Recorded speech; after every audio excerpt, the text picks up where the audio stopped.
Hey, you, all my fantasy football friends, welcome in to the Multiple First Dynasty Football channel.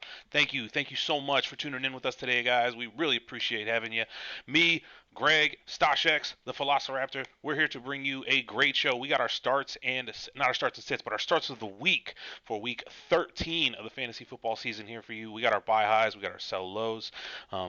Yeah, man, we had Thanksgiving, we had a week off. That was so awesome. It was nice to have some time off work, spend some time with family. I had two Thanksgivings myself, sir. How many did you have? I also had two Ooh, Thanksgivings. yes, sir. It was great. How did you? When did you have yours? Two on I had the a same. Thursday You know, and a Saturday, man, and my mom and dad, my own mom and dad hosted both of them, man. So they had like crazy people at their house. I had like 70 total people between both total events. It was nuts. I like oh, to that's crazy. I like to make cheesecake for Thanksgiving, man. So I made like one for each event, and it was banging. That's great. That's great. Yeah. No, we had a Thursday.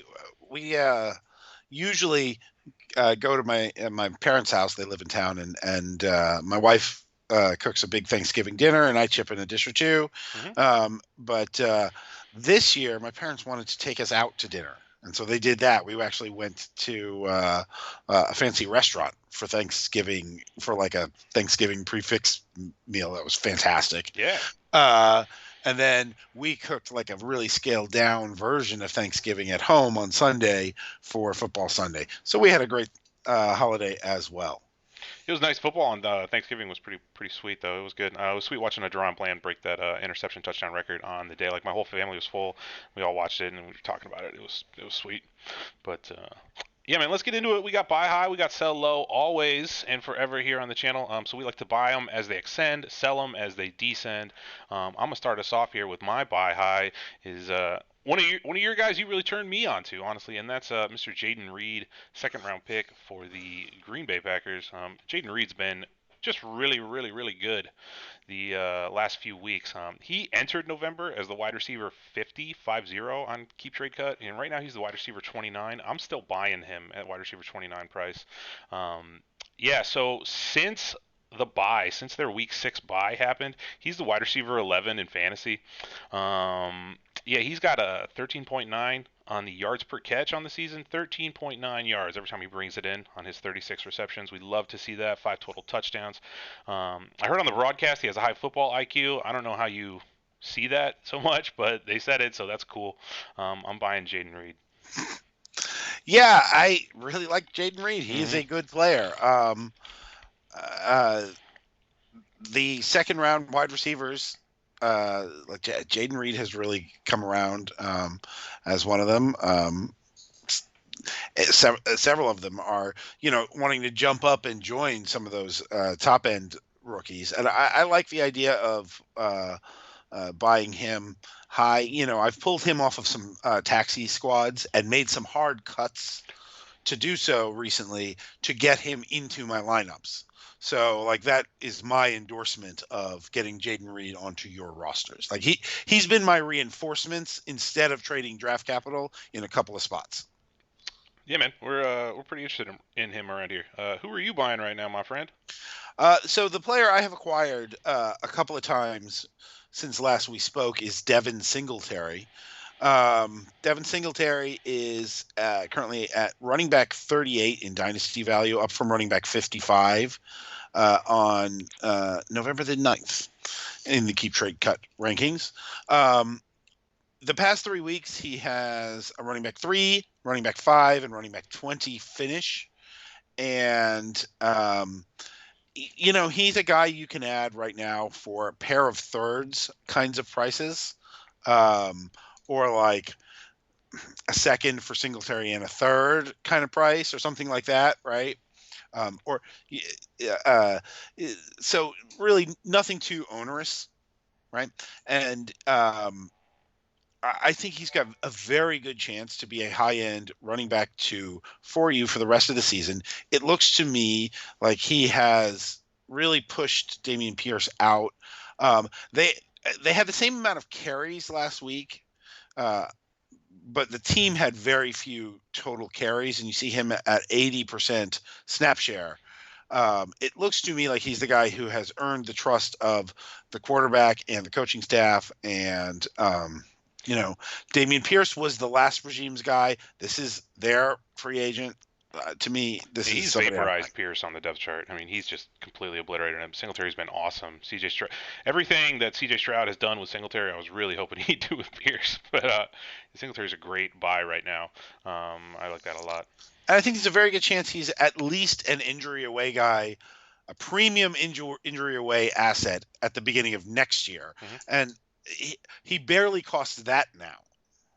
And he's 26, which is going to turn some people off to running backs. I think what you want to look at with him is the lifetime carries are pretty low. I mean, only 150 or so carries each season, this being his 6th season. So still a lot of tread on these tires for Singletary if he has found a home. And I could see him having a very productive all of 2024, which makes him a nice, safe buy right now. Assuming he comes back, I have no idea what his contract is.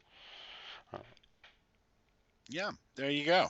Yeah, and I actually did buy high a little bit on Devin Singletary in a trade I made, and that's going to segue right into my sell low, which is a bit of a hijack because what I'm selling here has stayed basically the same price all year, and that's 2024 late first-round picks. That's what I am trying to sell.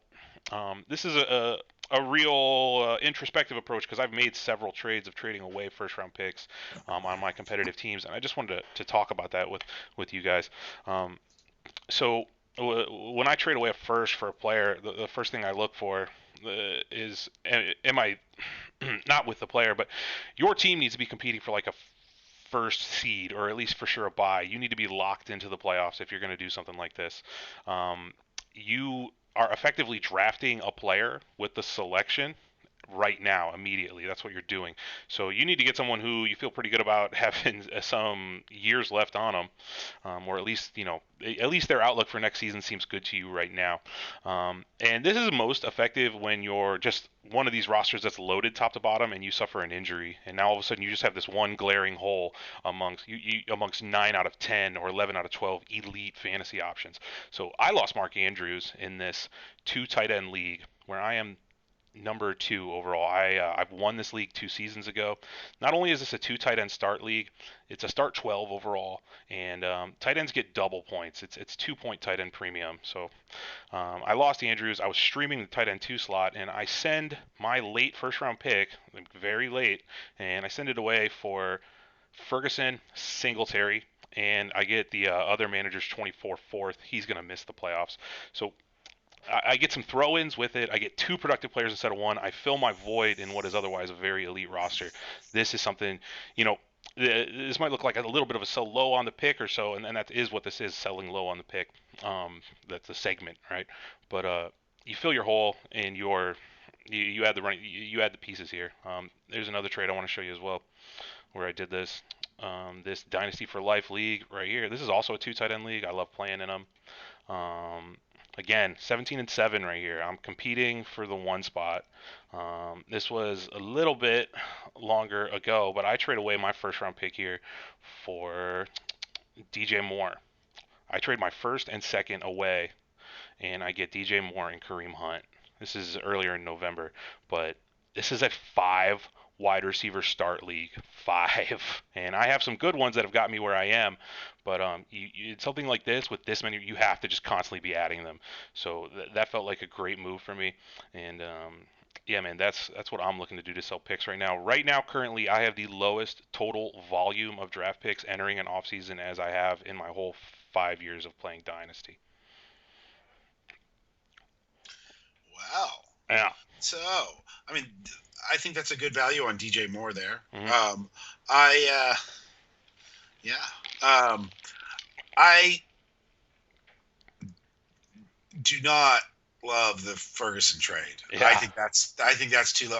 I'll tell you what, man. Mm-hmm. My approach this season has been quite the opposite. I love the 24 class. Yeah. I think in Superflex it's going to be a full first round and then like 201, 202 deep. You know what I mean? Mm-hmm. I think it's going to be very deep. And so I am trying to find – the reason I like Singletary here is I'm trying to find guys I don't have to spend that first on. I really, really, really want to find rentals who are seconds and worse values. Even on my very high-end contenders, like I'd rather pay less for a guy who has no long-term future and keep that first. Yeah. That's where I'm at this year. That makes sense. Isn't that Ferguson? Like with my alternative to not trading though is I'm taking darn near a zero. I mean, I'm starting Tanner Hudson and like Kylan Granson, Noah Gray, like Bellinger. These are my. I'd start. I'll start Bellinger until Waller comes back, and then we'll pivot over to now. Like if you could get me, you'd have to get me into a better long-term asset than Jake Ferguson. Yeah, that's fair to say. I mean, I'm not in love with his super long-term, but he's been great this year. He keeps balling though. I know, but he's a day three. Happening. He's a day three pick. They took a second. Like would it shock anybody if Luke Schoonmaker was the tight end one next year? Like, it shouldn't shock you. Yeah. You know, I don't know. That scares me. Because I think it's very possible that first round quarterbacks, first round wide receivers, and first round tight ends is 12 or more this year. You know what I mean? I'm not knocking the class at all. I think the class is going to be great. I just like sometimes you can find really good moves to put yourself over the top for a championship, and this is like instances where I'm trying to capture that and like what that actually looks like if you think you're shopping for one as well. No, I do get that. I do get that. All right. Well, my sell low this week is Austin Eckler. Yeah. And I think he's running back 14, down from running back 9 on November the 14th. And if you're a contender, you probably have to hold him. If you're a contender with a ton of running backs, you could consider it. But if you're a contender, you probably have to hold him. But he is failing my eye test, and if you are a non-contender, I think you have to take what you can get. Like, I don't think you can be insulted by the best offer and say I'll wait for something else. I think you have to take the best offer before your deadline in your league passes, because this is a guy who, to me, will either take a big discount early in the offseason to go back to the Chargers in a reduced role, right? Or he's going to be a free agent in July, like Dalvin Cook was this offseason, or he's going to be a free agent on opening day, like Leonard Fournette was this season. Yeah. Not because there isn't a job, but because people are like, sure, we'll give you $1.5 million. And he's like, I want $7 million. And, you know, and people are way like, too far apart. People are like, yeah, 2 years ago you was worth $7 million, but like you is worth $1.5 million. Yeah. And like, there's a place for him in the league, for sure. But to me, he does not look like anybody's bell cow anything, right? He is your veteran receiving back now. Like, does he even want to be somebody's veteran receiving back, or does he want to go get a job with ESPN in the pregame show? You know what I mean? Like, I think we're almost to that point with Austin Eckler. So if you are not contending for a title right now, and you can get running back 14 prices for him, like, go find a partner. Yeah, I mean, dude, just doing some quick math, he's right at about 1,500 career touches. He's a little over about 14 and a half. 1,450 touches is around where he's at right now, and that's what I always say is the wall for RBs. It's like, really, you know, the only very few men can run through that wall, and I love Eckler, but I don't think he's one of them. So, you know, I agree with you there. Yeah, and guys, I had a buy high number 2 of this week. I really wanted to add, and I felt so. This player is somebody who I couldn't not highlight him because I think he's just a screaming buy, and I intend to go poke around for him this week. But I also felt obligated to make Devin Singletary my buy high because I actually bought him high a couple of times this week, like several times. Yeah. So, you know, I felt from, you know, disclosure point of view, I had to put Singletary on there. But the guy who has my heart this week is Cade Otton. Yeah. Cade Otton right now is trading as the tight end 19 on Keep Trade Cut. That's up from the tight end 27 in the middle of October and up from the tight end 36 in the beginning of September. So he's way up. But this is a 24-year-old second-year player who was the first pick of the fourth round, the very first pick of day 3. So, like, I know it says day 3 pick, but he was like they put some capital on him. He's the best day 3 pick there was. Yeah. Right. Yeah. Okay, he's the tight end 16 overall in the season and the tight end 16 in points per game. And he started slow, so he's been like a fringy tight end 1, tight end 12, 13 overall since week 4. You know, so my favorite part of Cade Otton is he has not goose this year either. So anytime you're streaming a tight end and you never got a 0, it's awesome. Sorry, continue. Exactly. Yeah. So, like, if you lost Mark Andrews and you want to make a dynasty move that doesn't involve selling the injured player to replace the injured player, go see what Cade Otton costs and plug that hole with a viable piece who will only cost you a 3rd round pick. Right? Like, these are the kinds of moves that I like to make to fortify my contending rosters. Would you sell your 2 for him? Tight end premium, single tight end? You got nobody else? No, I find a different way than 2. Like, what I like about him is the price, right? I'm buying high at tight end 19 because it's going to go higher than that, but I'm not paying tight end 12 prices for it. I just don't know if I'm selling him for 3. I got him stashed a bunch. I have a bunch of ownership of Cade Otton, and like in places I don't need him. He's just in my taxi all year. You know, or I don't know if I'd sell him for 3. I probably would not. Or like But I'm a shark, though. Michael Wilson. Yeah, I know. I rarely get deals done with you. Or like Michael Wilson. That swap's interesting. Yeah, Michael Wilson, Cade. Yeah. Like, I'm not playing Michael Wilson. He's on my taxi squad, but he's an interesting piece. Yeah. Cade Otton's your tight end 3 over there on your rebuild. Tight end 2 on your rebuild. Yeah. Let's swap, right? Send Otton for their Jayden Reed and get that done. Yeah. Different. No, nobody's giving you that. Come on. Probably not. Anyway, those are moves I like to make.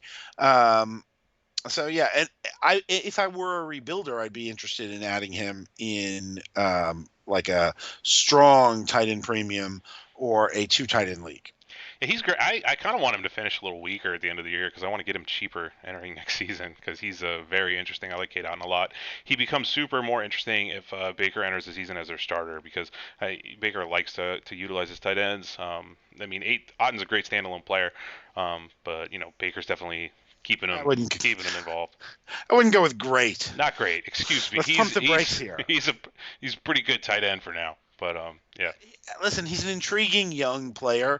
That's better. But listen, what I like about Cade Otton is that he's dirt cheap, right? He's cheap for the profile. This is what I'm going for. Is like he's rising, but he's not rising fast enough for the production, which isn't great, but like he's still dirt cheap, right? And he won't be dirt cheap forever. This is why you buy him now at the deadline, Tony.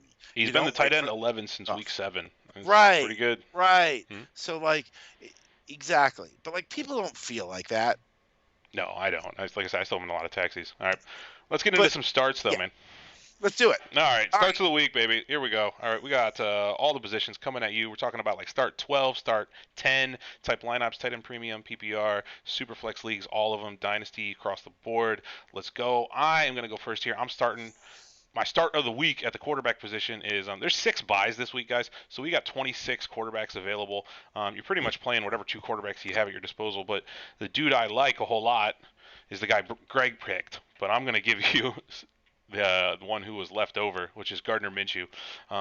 Minshew right now is a decent start, and you should probably play him over any other skill position player you might be considering in your Superflex because Titans matchup is a pretty good one. We got 3 games where he's thrown the ball over 40 times in the last 7. That's sweet. Josh Downs and Michael Pittman are out there and healthy. The weather at the game is going to be sweet. It's going to be 60 degrees with almost no chance of rain, which is way better than almost all the other weather this week and like every other outdoor game. So that's neat for Minshew. No Jonathan Taylor. And we have a Vegas spread on this game of 1 point differential. So we're going to see a nice competitive game here. rushes around the goal line for Minshew without JT. Love that. High passing volume against a pass funnel defense. Love that. On the road, we don't love that, but I'm playing Minshew over Will Levis, Desmond Ridder, and Bryce Young this week. Yeah, I like that pick. He was somebody I thought about, but the guy I picked, who you apparently liked more, was Kenny Pickett, right? And Kenny Pickett is not a guy I would normally even pick over Gardner Minshew, but I really think Arizona is a great matchup to get your quarterbacks right, and the OC change looked good last week. It is a bipocalypse, and so look. Kenny Pickett is not a guy who I would always start over my skill position players, but I would this week for sure. Yeah. And I would start him over Minshew, and I would start him over all of the backup quarterbacks who are getting starts like Browning and Flacco and Boyle and Zappi. Yep. Which sounds like a bad law firm. Yeah, it does. So yeah, I think those are some good streaming options. If you've got them as your quarterback too, either Pickett or Minshew, I think you feel okay going into the game. It doesn't always work out, but I think there are reasons to feel positive about both of those. Yeah, Pickett, most attempts and most yards on the season last week, season highs. So, let's go. Let's fire it up, Pickett. Let's see it. Just if you got him, get it going. Running backs, who you got, man? So I'm going. I'm repeating here. Yep. So my buy high was Devin Singletary. My running back start of the week is Devin Singletary. Oh, guys, there are some people out there. He's like his start percentage has not gotten where it needs to get here. The Broncos have struggled against the run. They've been really great against the pass. I think it's going to be a bit of a shootout. You ride the heater. To me, this is a very high-end running back too this week, and I think people are not even sure if they're flexing him in some spots. And I think you want to get in on this game where you can here, and he's going to be on the field a lot. The Broncos have struggled to tackle in the run game at times. I like his chances at times. Yeah, that's funny. Their defense has been playing a lot better though. They talk about it all the time. Has been great. They've been trending up. But their pass defense, like the run defense, is still sketchier than the pass defense. Right? Singletary's a great play though. You should definitely be playing him if you own him, 100%. My running back start of the week is in the same game. It's going to be so again 26 running backs this week, guys. Let's say you're starting all those in your start 12ers. Then there's 10 backups that you're playing, and one of them who I like a lot more than a few starters is Samaje Perine. So Samaje has taken over completely from McLaughlin, or at least one game indicates that. Last week, McLaughlin only had 2 snaps, and Perine had about a quarter of them. He's been averaging, Samaje, on the season, 3 catches for 30 yards and some number of carries. I'm thinking with this, 47-point over-under in this game, 48-point over-under in this game. Perine gets nice work as the spellback for McLaughlin, as the spellback for Javonte, and also catches the ball. There's, I don't know what the odds are at a touchdown, but they're decent. With the receptions, 11, 12, 15 points with a TD, 17 points with a TD. That's what I'm looking at for Perine. I like him more than Chuba, more than Dameon Pierce, and my sit of the week. Yeah, no, I think you're absolutely right. It's a game that is you want to have pieces in. It's exploitable. He has been, getting a lot of targets. He had 7 targets 2 weeks ago. Just subjectively, to me, he looks like the best running back. So he looks like the best running back on the team to me. I'll just be straight up. Yeah, maybe Javonte Williams isn't healthy, but he's on the field when they're in 2-minute drill all the time, and he picks up a lot of points that way. So I agree. He's a good streamer this week. Who you got at wide receiver, Tony? Yo, my wide receiver start of the week is one of our favorite players in the league, regardless of how disappointing he's been all season, and that's why you should start him this week, and that is George Pickens for the Pittsburgh Steelers. He's playing against the Cardinals as well with his friend Pickett. Arizona's 18th against the fantasy wide receiver in the NFL. So Deontay Johnson had missed a practice this week with illness. Um, he full practiced after that on Friday. But like, if he's limited at all, that's good for Pickens. Not a ton of like stat analysis here. I got a really good feeling about Pickens, for lack of a better way to put it. Something I looked up though. So the Caesar prop bet for George Pickens this week, Caesar prop on him is 3.5 receptions over under. The over under in yards is 45 on yards, and then his so that's kind of low for fantasy. If he only gets 3 catches for 45, that sucks for fantasy. But his prop on a touchdown is plus 200, which is about a 1/3 odds, which is way higher than all the other players in his tier. So there's a great chance he scores a TD, and then I would take the over on both of those receptions and yardage totals personally.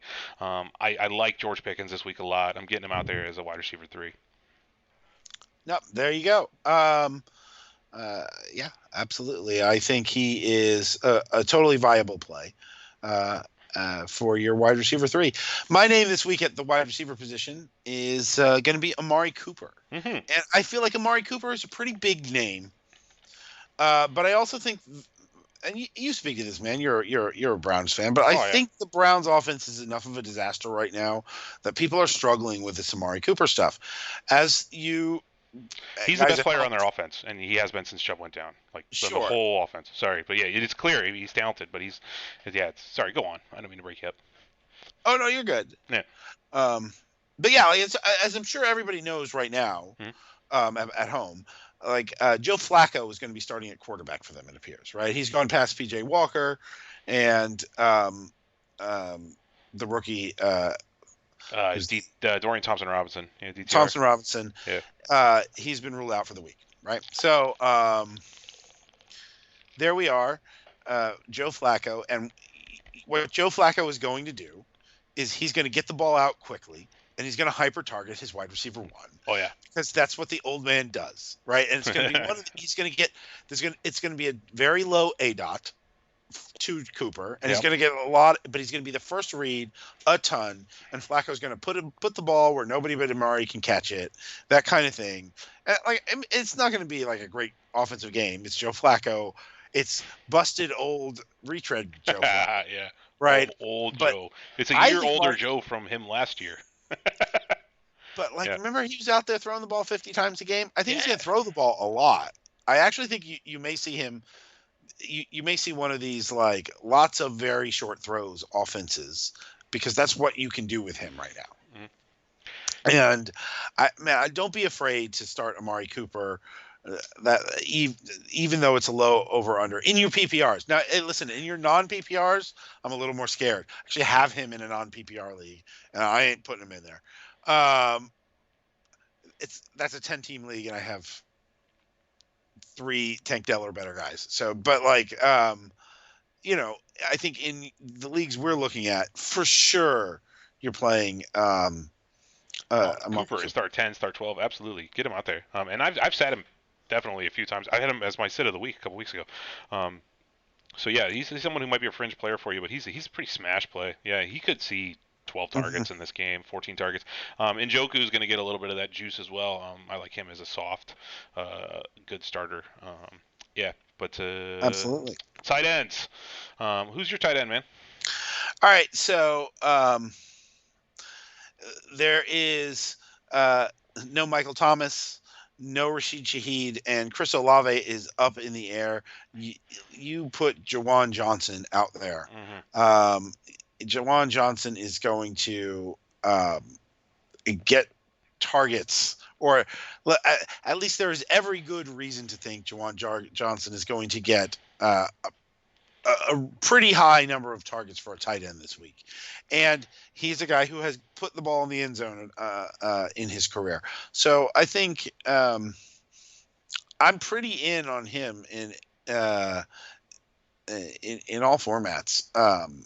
And I'm especially in on him if Olave misses. Yeah, Detroit's one of the best matchups in the league against tight end, and the NFL teams know it too, and they exploit it too, and it just gets worse and worse. And it's Jawan's going to be.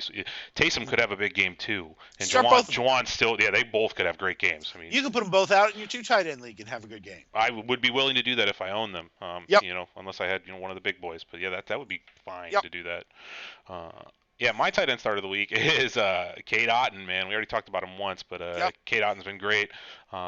Just start him this week. He's had 10.5 or more tight end premium points in 5 of the last 6 games. Cade Otton. So just play him.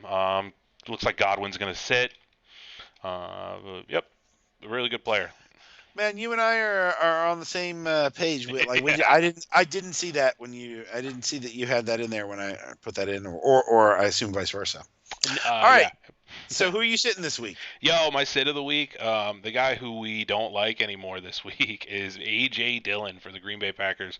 So sad what A.J. Dillon has been this year and what could have been for him. This is a starting running back. I mean, he's getting a clear start. Aaron Jones is out. Still not really feeling A.J. Dillon. He's outside my top 30.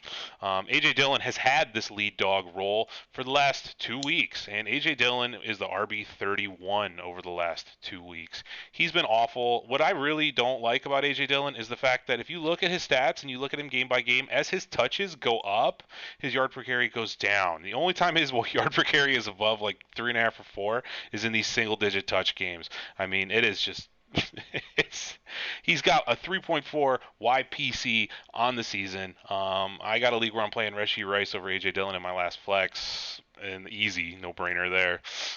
Yeah. AJ Dillon or Samaje Perine? Perine. Easy Okay. Perine. Oh yeah, definitely Perine. And Kansas City's defense, I'm sorry, is also top 10 against the running back. That's a part of it. If he had a juicy matchup, you'd take the volume. I totally would. He does not. He doesn't. Yeah.